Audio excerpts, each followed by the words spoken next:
It was not until 1974 that there was a statue commemorating the Black heritage.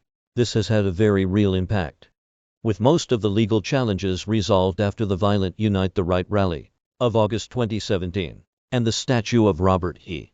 Lee removed from its lofty pedestal in downtown Charlottesville, Virginia.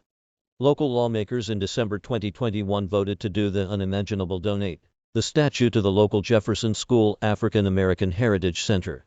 In turn, the nonprofit cultural group quickly announced its plan to melt down the bronze statue and use it as raw material for a new public artwork. What the group plans to build is still an open question, but it clearly will not be another statue honoring the lost cause of the Confederacy. The idea that slavery was a benevolent institution and the Confederate cause was just it, as part of America's reckoning with its oppressive past.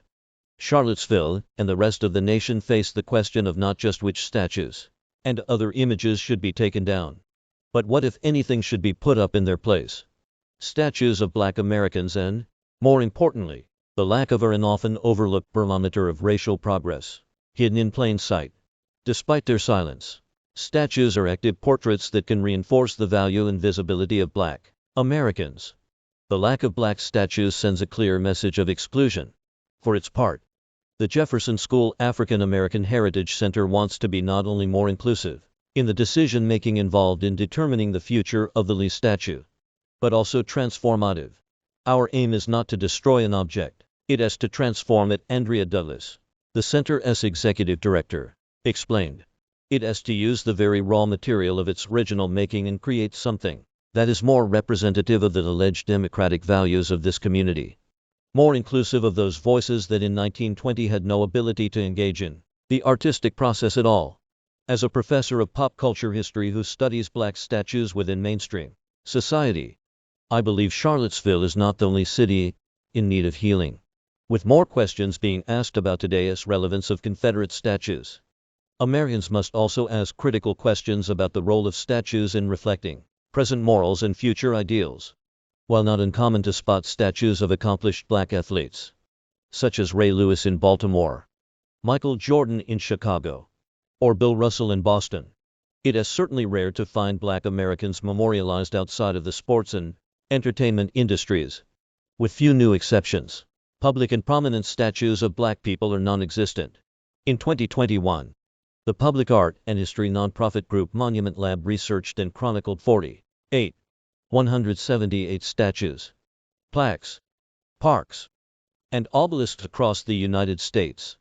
In its report, the group found that less than 1% were of people of color. Of the top 50 most represented individuals, they found only 5 are of Black or Indigenous people. Civil rights leader Martin Luther King Jr. was in 4th place.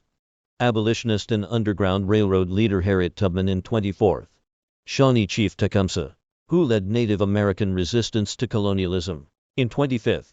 Lenhi Shoshone explorer Sacagawea in 28th. And abolitionist and writer Frederick Douglass in 29th.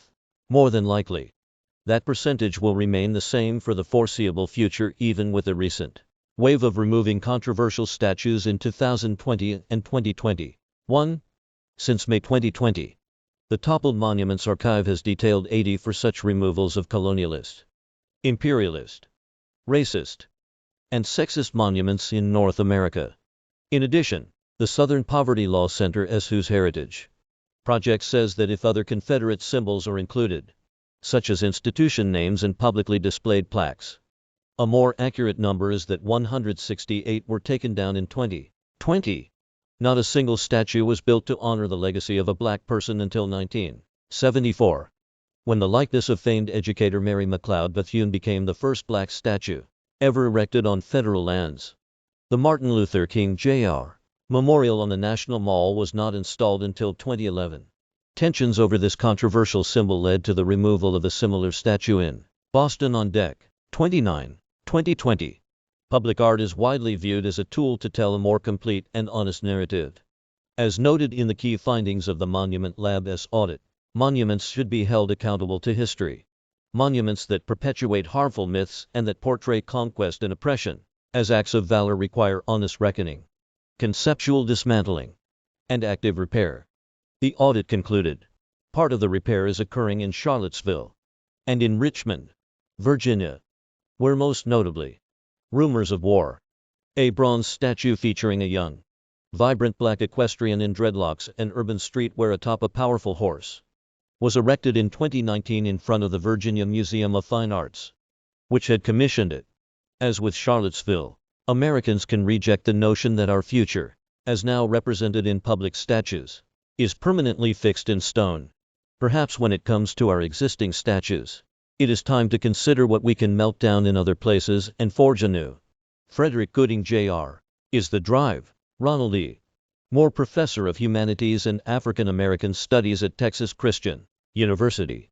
This article is republished from The Conversation under a Creative Commons license. Read the original article.